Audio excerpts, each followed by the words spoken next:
પાટણ ખાતે વિદ્યાર્થીઓને આપવા માટેની સાયકલો ભંગાર હાલતમાં જોવા મળી છે।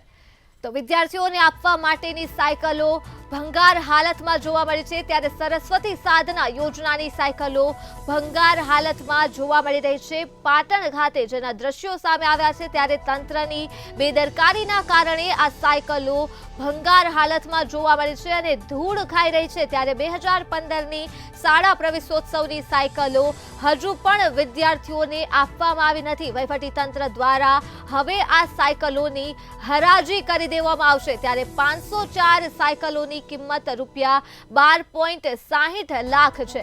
12.60 લાખમાં ખરીદી કરવામાં આવી હતી આ 504 સાયકલો। ત્યારે વહીવટી તંત્રએ હરાજી કરતા માત્ર 2.79 લાખ જ ઉપજ્યા છે।